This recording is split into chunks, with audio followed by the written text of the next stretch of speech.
thank you so much for being here for this special event. We have with us now Senator Markey from U.S. Please avoid asking him too many questions about the last elections. But, okay, so let's start with this important panel. I have some questions, Senator Markey. Okay, good. Okay, so how do you expect climate ambition to shift if the U.S. pulls out of the Paris Agreement under a second Trump administration? Well, Donald Trump is going to pull us out of the Paris Agreement. However, after he lost to Joe Biden in 2020, Joe Biden put us back into the Paris Agreement, which was important, but we also passed legislation for $1 trillion of federal money to go into greenhouse gas reducing technologies. And so far, 400,000 new jobs have been created in the United States, and $370 billion has been expended from public and private sources. Now, 80% of the money has gone to Republican red districts to create these new jobs. So Donald Trump is now going to ask them to please vote to destroy all of the clean energy jobs in the red districts. Some of them may do that, but enough are not going to do that so that we can save large portions of that investment. And then it will be actions on our part in the private sector, taking the tax breaks and taking the loans they can get out of the climate bank, which will then make it possible for us to make it through these next 4 years to Donald Trump's successor. So the way I would think about it is that the Paris Agreement is important, but I think what people are really going to be looking at is, are you deploying the solar? Are you deploying the wind? Are you deploying the chargers for all electric vehicles? And we will be doing that all across the United States. So you see, we get out of the way the burning question that you had. So let's go back now to the program. You had a keynote to give to us. Yes. Do you want to tell us now your message? Oh, my message? Yes. Well, I want to begin by thanking all of you for inviting me, and thanks to the team for parliamentarians for a fossil-free future for putting this event together. And I want to recognize my fellow legislators, Rosa and Lucas and Hammer and Sahar and Albazar and Lawrence and Livia and all the rest who are gathered here for your work in your countries on reducing dependence upon fossil fuels. Fossil-free future is important. It has to be the goal. We want to reach a day where children have to look at to the history books to find that there ever was such a day, that we polluted our atmosphere in order to have energy to run our society. And we can do this. So this year, much like years prior, has been marked by extreme heat and extreme weather. And the new normal means that there is no more normal. In the United States, over a 2-week period, 2 storms, Hurricane Milton and Hurricane Helene, Yes. came through Yeah. the United States. Yes. Florida up to North Carolina. It caused $300 billion worth of damage. Now, how much is that? The entire defense budget of the United States is $800 billion. So 2 storms in 2 weeks created that kind of damage. Yeah. It's also going to result in dramatic rises in the insurance policies for families who live near any of those areas, but it will ripple through the rest of our society because it's going to be clear that there is no place that's immune to the effects of climate change. In Europe, by 2030, the expectation is that there's going to be a 50% decline in demand for natural gas. In Europe, by 2030, not 2040, not 2050, by 2030, a 50% decline in demand for natural gas.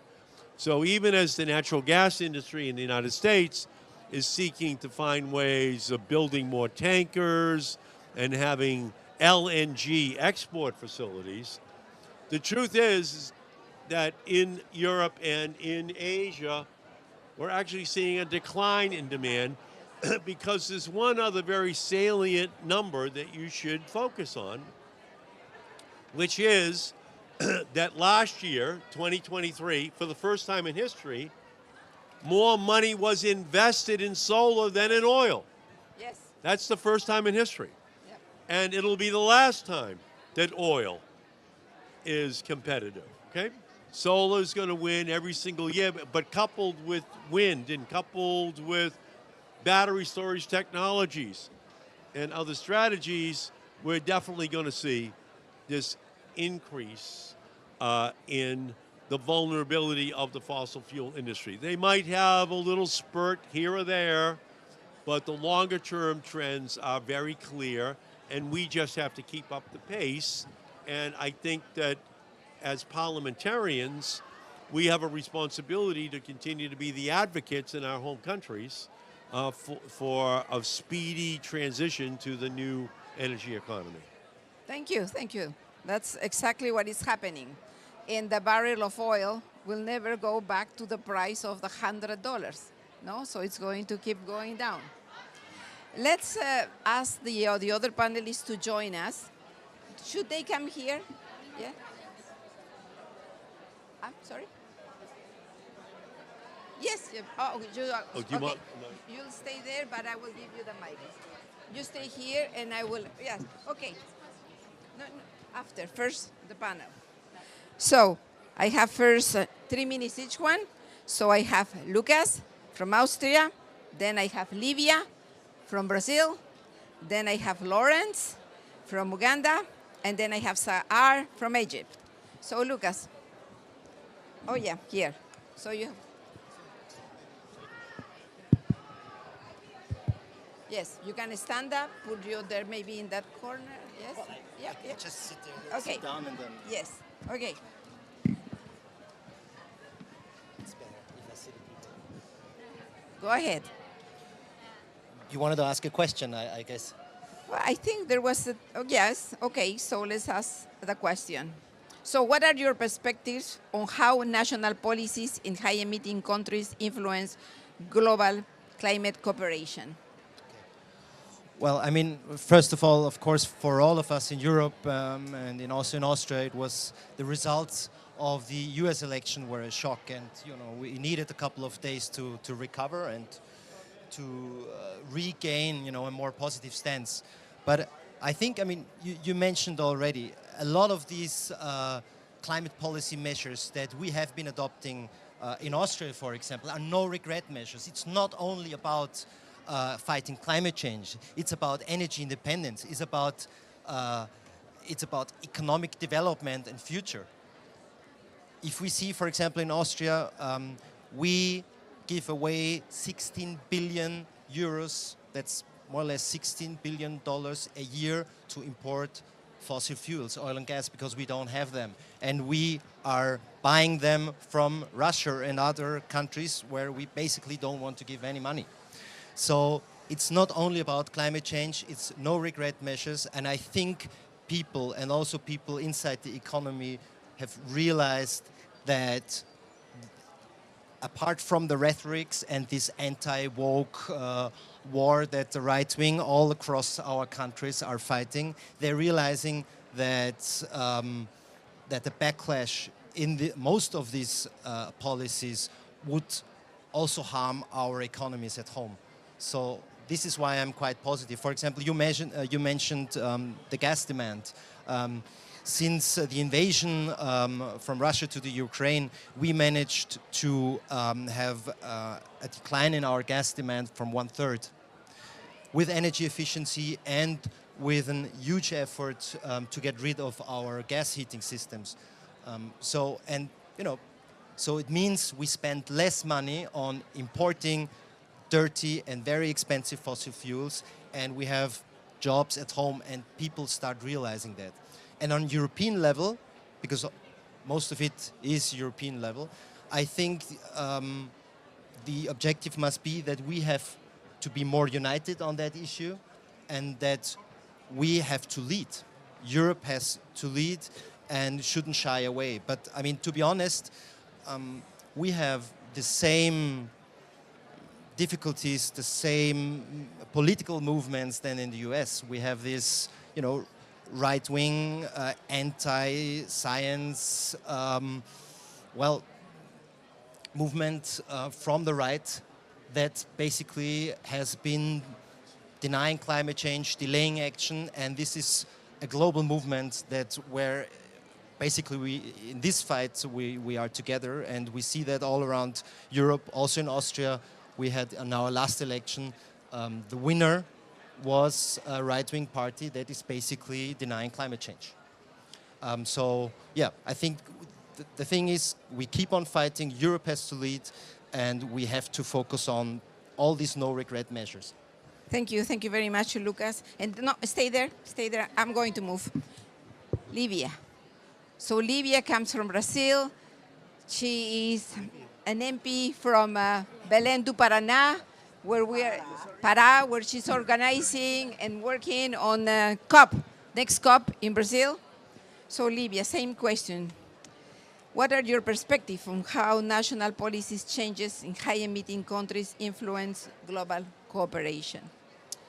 Bom, eu sou Lívia Duarte, a primeira deputada preta do meu estado, no coração da Amazônia. Peço licença para falar em português, mas penso que vocês também têm que ir se adaptando, já que a COP30 será no Brasil.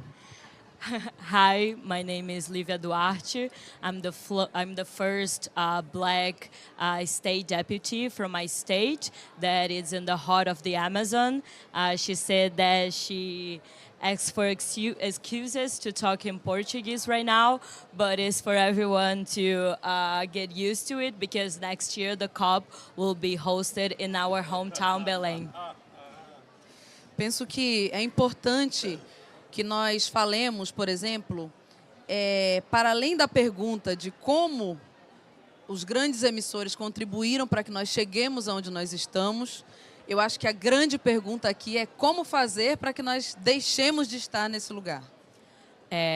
I think that the main question that it should be held here is not only how we can think about these high-emitting countries and how it led us here, but also how our countries can contribute so we can leave this state or this place.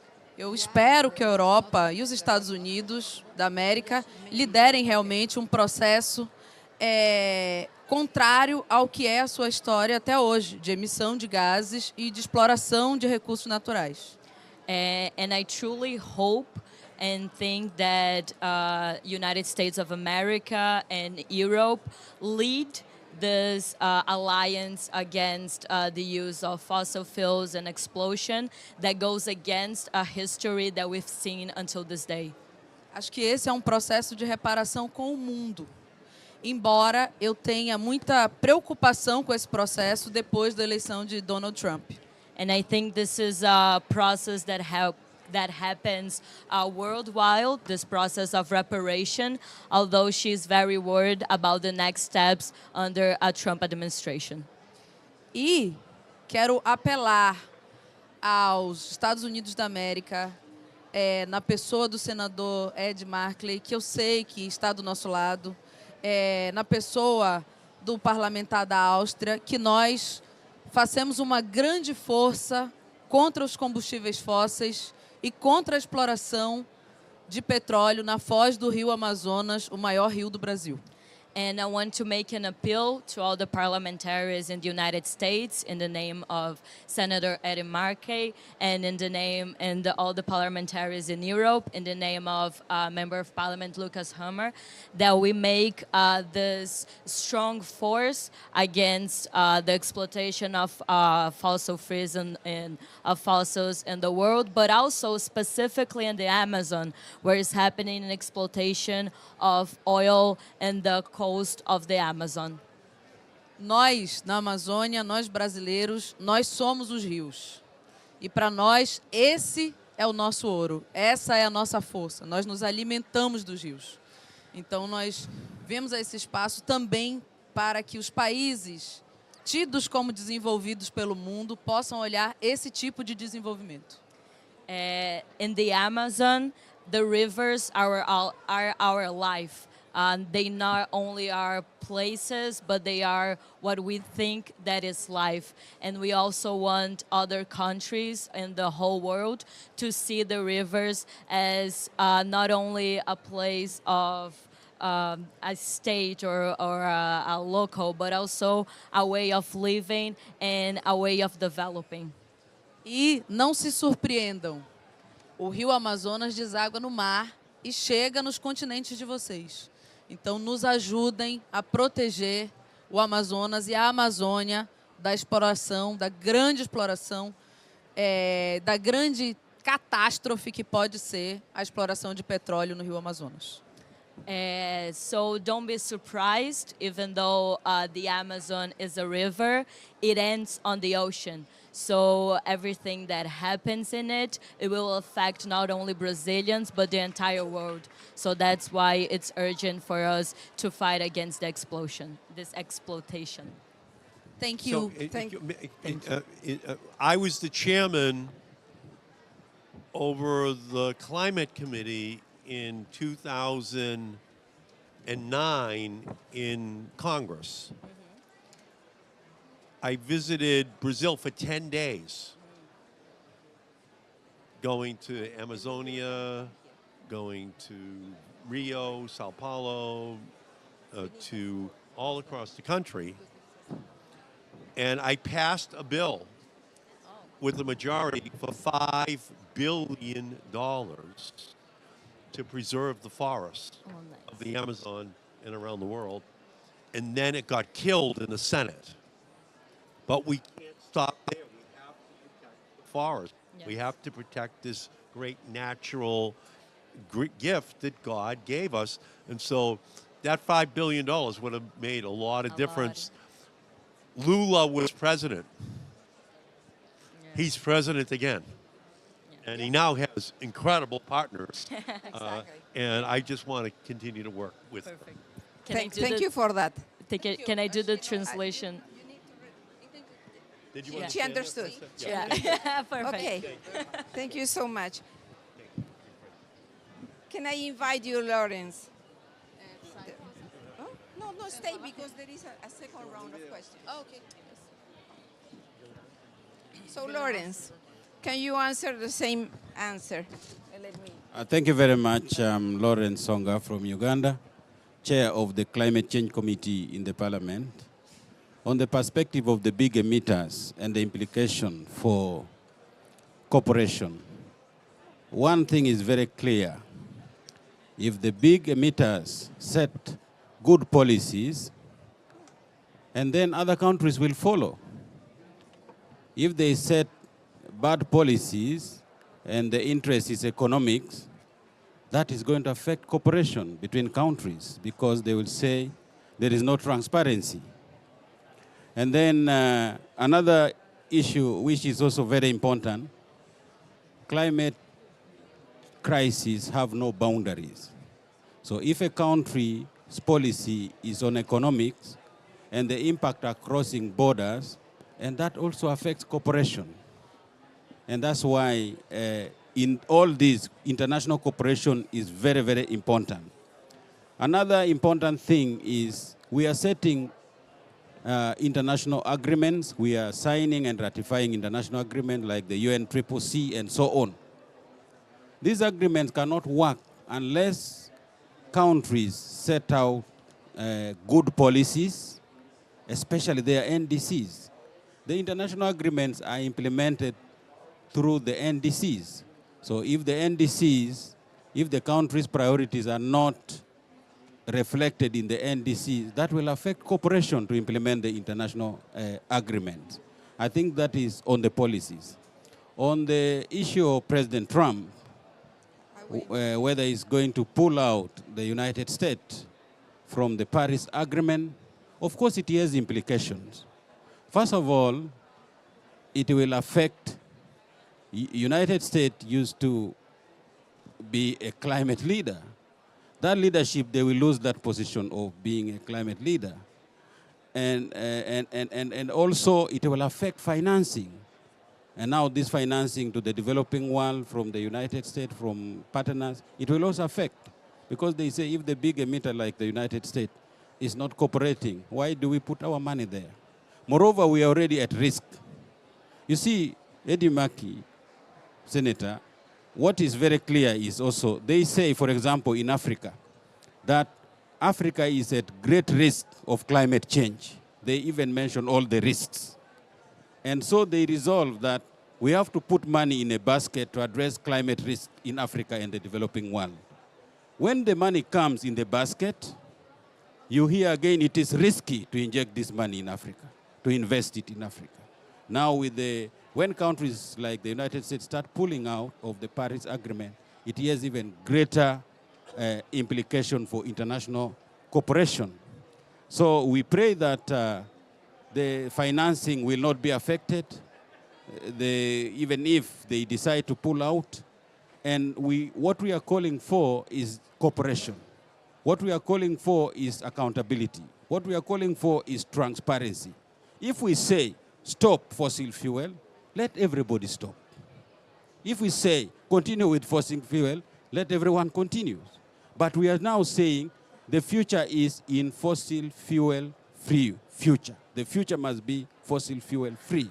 So let everybody follow that line. I know it's not going to be uniform in the world. It is going to be step by step in some countries, and it is not going to be abrupt. It is going to be gradual. Some countries will achieve it maybe in the next 10 years, others in the next 5 years, others in the next 15 years. But our future target should be to have a fossil fuel-free future and with transparency. I think that's... Thank you so much, Lawrence. Yes, it's important to hear all the opinions and all the perspectives and all the sides. So we have here Brazil, Austria, US, Africa, Uganda, and now Cameroon, Egypt. And now is the turn to Egypt. So I want to hear the opinion of Honorable Sahar Al-Basar from Egypt. Sahar. Thank you, Rosa. Thank you for inviting me for this interesting panel. I don't know if it's working. It's working? Okay, I'll get it closer. Yeah, it's working now. So to be honest, in my opinion, that national policies in high emitter countries like US, China, EU, definitely any changes of these national policies, it has a lot of impact globally. So in Egypt, as a vulnerable country for climate change, whenever these kind of national policies changes, it's either going to be positive impact, like giving more strict policies for emissions, which will be setting an example for other nations to follow, or it will be more withdrawal, which will put us at risk. So I feel like we as parliamentarians, and me as a young parliamentarian, and you, Senator, you mentioned that when the US decided to withdraw in the first time, you were able to put more money from the federal budget That was good on a domestic level. But whenever a big country withdraw from an international agreement, it also withdraw from its own accountability and responsibility towards the global and their own allies and other nations. So we need to look at this. And as a young MP that fears for future, I feel like we need to call for a more binding framework. Maybe there should be penalties for countries who wants to withdraw. Maybe there should be more any kind of tools and methods that we can put that makes the international frameworks more binding for all the countries, to make it very hard for them to withdraw from their own responsibilities. So that's my take as a young MP. And I hope that we can together work on having more strict and more binding frameworks that protects all countries. Thank you, Sahar. Let's change mics. So it's very good to hear. Sorry? Yes. So we are going to do a short round, the same question for all of you. 3 minutes each one, because we have a very, very short space of time.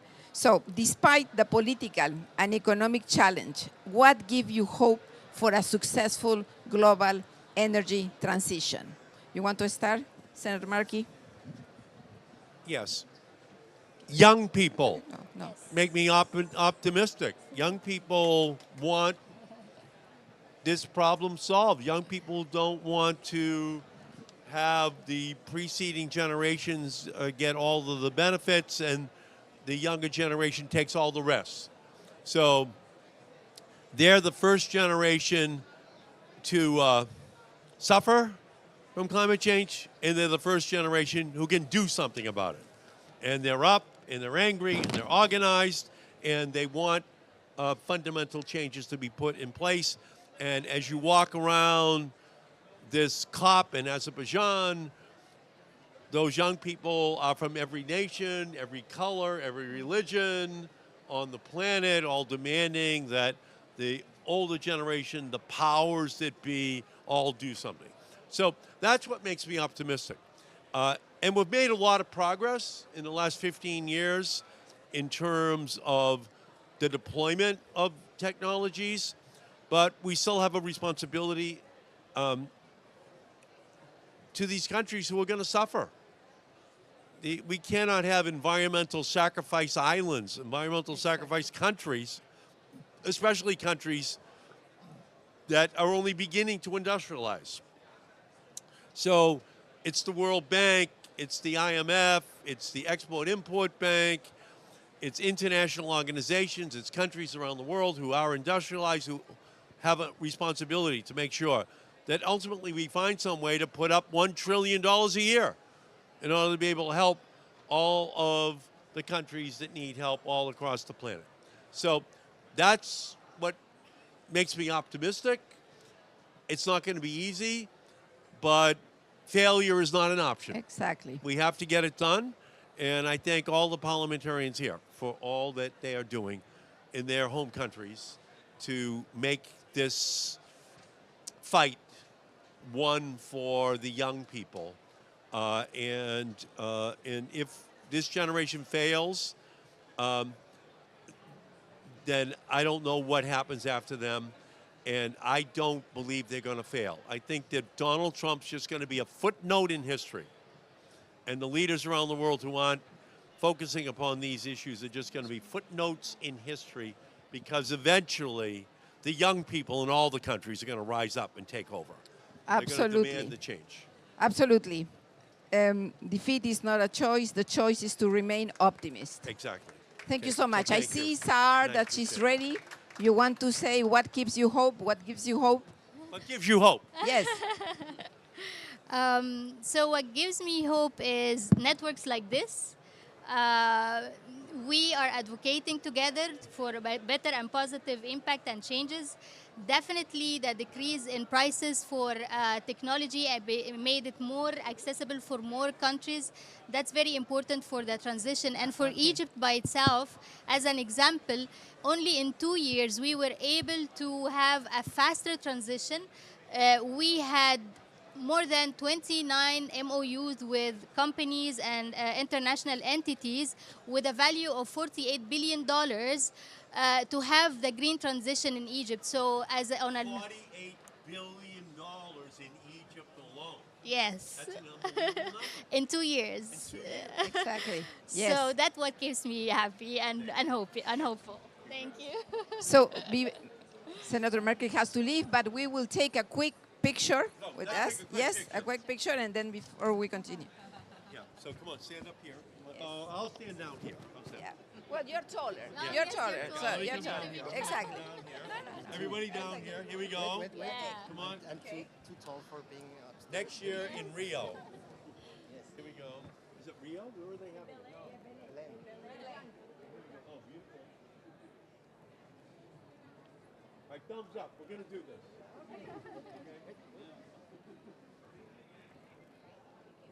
Thank you all. Thanks for everything you're doing. Okay, don't go away. We still have 3 to tell us why they keep hope. Yes, yes. Please, we will continue. Yes. We need to continue with it. Yes. Okay. Wants to do a quick selfie video. Can you do a quick selfie video with everyone? With him.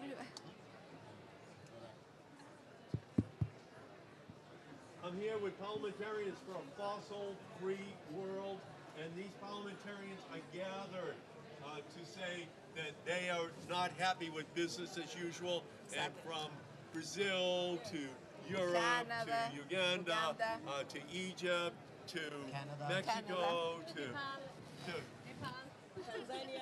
from all the countries in the world. We are right, and the fossil fuel companies are wrong, and we are going to win. So thank you all so much for everything that you are doing. Thank you so much. Thank you. Thank you. Have a nice, safe travel back. Okay. So the question was, what keeps and gives us hope? Livia, you want to go? Or first, Lucas, you're ready? Okay. Ana, ele te deu o microfone. Yeah, just sit there. Bom, eu gostaria de terminar convidando a todos e todas para a COP de Belém, a minha cidade, no ano que vem. Sejam bem-vindos a Belém, a Amazônia brasileira. She first wants to end this round, inviting everyone to Belém, to the COP next year, to the Brazilian Amazon, and we are so excited to see everyone there. Mas desejo boas-vindas, também convidando para que nós possamos refletir a exploração de combustíveis fósseis nos territórios mais pobres do mundo, na Amazônia, onde tem os povos mais vulneráveis. And this can also be an opportunity not only to begin next year, but also to begin this year in order to discuss the exploitation of fossil fuels and oil, and especially on the less, how can I translate this? I don't like to use the word less developing, but the poorer countries and regions in the entire world. That I don't think it's poor, but yeah. Para nós, a exploração de petróleo, sobretudo na foz do Amazonas, é uma catástrofe. A exploração de petróleo em países ricos, como os Estados Unidos, como o país que nós estamos, é muito diferente da exploração de petróleo em países de populações vulneráveis. The exploitation of oil and fossil fuels in Brazil, and especially in the Amazon region, is a catastrophe for all of us. And the dynamics and the context in which it is held in Brazil, this exploitation is being held in Brazil, it's entirely different from the circumstances and the perspectives that is exploitation is held here in, for example, Azerbaijan or in the United States. E a luta contra os combustíveis fósseis não é uma luta para a COP30, é uma luta para hoje. Nós temos que sair daqui e convencer mais parlamentares a se juntar a nós. Por um futuro livre de combustíveis fósseis, vamos à luta. And Yes. and the fight against fossil fuels and for a fossil fuel future, even though it's been discussed for COP30, it's a fight that we need to be doing right now. So we hope that when we leave this place, we can encourage more parliamentarians to join the network. We can talk to more people about this, and we all go straight forward looking to COP to next year, but in order to do the change that begins today. Thank you. Thank you. Thank you so much. Yes, we need to recharge batteries and yes, keep remaining positive. Lucas, please. I mean, what Yes. keeps me positive and motivated? I mean, first of all, meeting you guys, meeting parliamentarians who are joining the fight against the fossil fuel lobbyists and for a livable future for my two daughters and for all of our children. I mean, that's why we are here. And I mean, what keeps me motivated? I'm a member of the Green Party, and as Green Party, we entered for the first time federal government 5 years ago. So we have 5 years of experience in, being in a government. And the good thing is, even though we still lose a lot of these fights, we know we can win these fights, the small ones, the big ones, on global level and on local level. And in only 3 years, in the last 3 years, Austrians' greenhouse gas emissions were decreased by 15%. I introduced a renewable energy law, and we passed it 3.5 years ago, and which aims at getting 100% green electricity by 2030. And we are already nearly 90% green in our electricity grid, so it's working. It doesn't mean that it's a no-brainer and we get it overnight. We still have to fight, but it's possible. And the other thing is, it's also possible because already now, solar power is the cheapest form of energy in the world. And you're an idiot if you don't do it. And if you're an idiot and you waste money if you don't invest in solar power. So, and what Austria can do and what Europe can do, we can invent, we can pass policies that can be copied. So in Austria, we are a small country. We have 9 million inhabitants. But I think we see that our renewable energy law, for example, it works. Our climate ticket, it works, so it can be copied. This is, I think, one of the biggest contributions that we can do, and that is also our duty, our moral duty to the world. Thank you. Yes, renewable energy is cheaper, safer, cleaner, deflationary, and independent of geopolitics. Lawrence, what keeps you hopes up? Thank you very much. For me, I have hope because of the network we have already of the Parliamentarian for Fossil Fuel Free Future. We need resources to create this awareness around the world in many governments and parliament. That is a message of hope. But also, I have hope because most of the countries have developed their NDCs and they are working to implement their environmental and climate policies. They are also participating in this kind of international cooperation. If you look at many countries have put their policies aligned with the international agreements, conventions, and protocols and treaties. So we think that if they are implemented, they are going to address some of these challenges in the long run. And then the public awareness is also increasing about the dangers of fossil fuel. And we think that with that message, it should go far and wide, starting with the young people up to the oldest. I think that will be very, very important.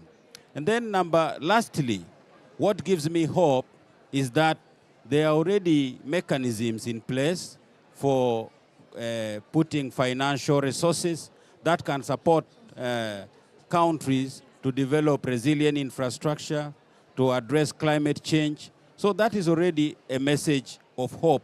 And it gives me hope because we think that if we have those resources and implement the climate mitigation and adaptation strategies in those countries, there will be a better world for all of us. So what we need is to strengthen this international cooperation, to have transparency, and in-country to implement our climate policies. I think that will be very, very important for us. Thank you. Thank you so much.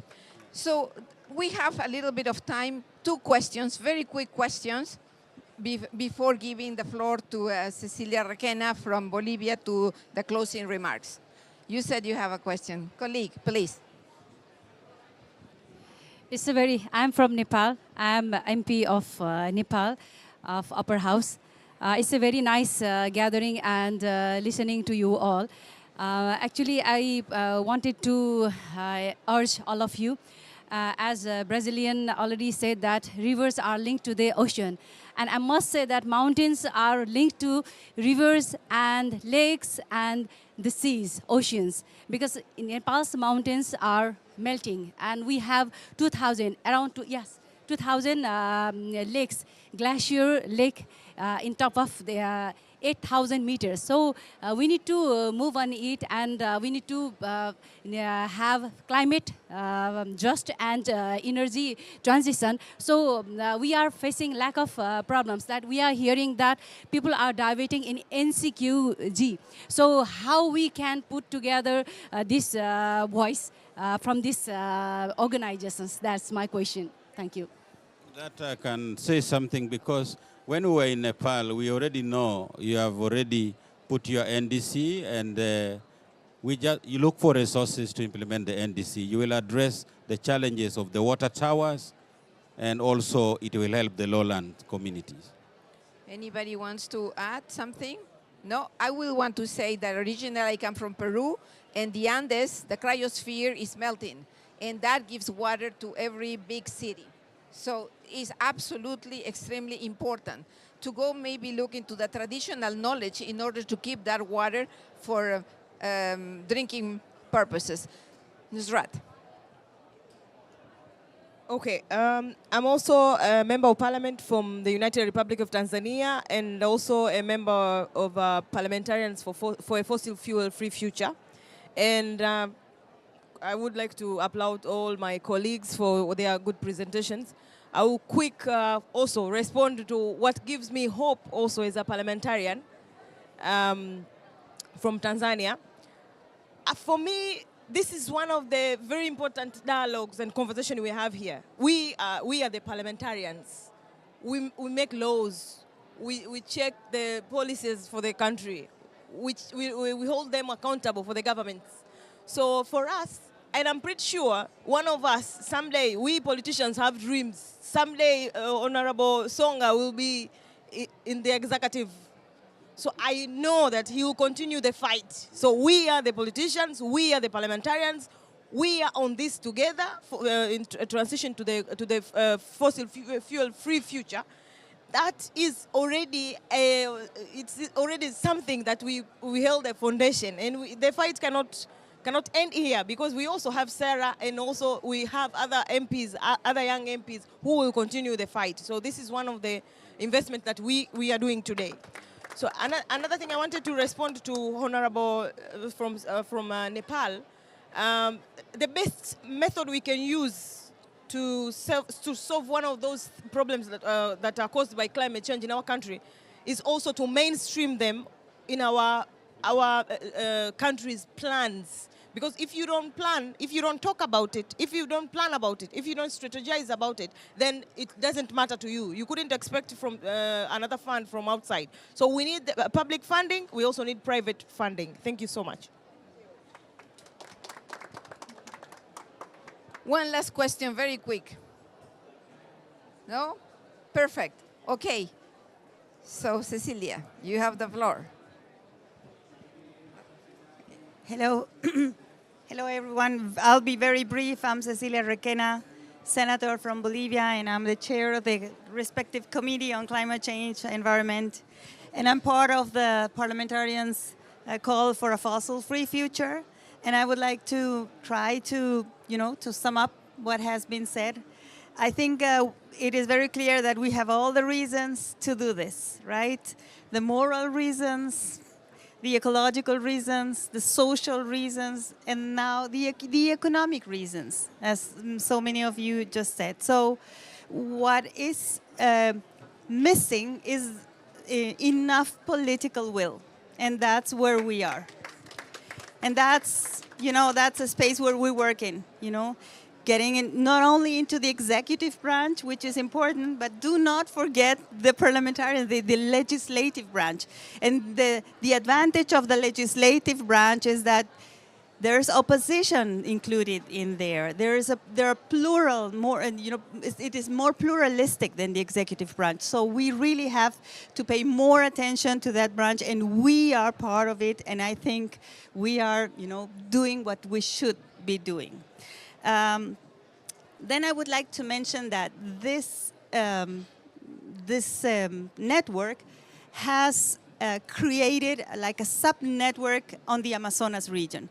So we are already working in a regional sense because Brazil is not the only country that has Amazonas. You have to know that. It is also Colombia and Peru and Ecuador and Bolivia and Guyana and Suriname, and, okay? So, and we have the head of the watershed. So it is really important to pay attention to what is happening in our Andean Amazonas countries. So we are already working in that sense, and specifically in phasing out fossil fuel in the Amazonas region, which is a key biodiversity biome. So connecting this biodiversity convention with the one on climate change, it is important. It is a real thing in the end. We have to do that. So again, I think we are contributing in that way.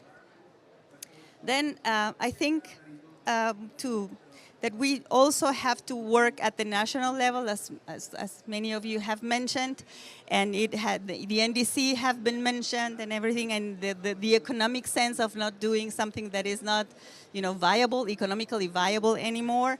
And I think what Nusrat was telling us is important, to connect NDCs to development plans in our countries.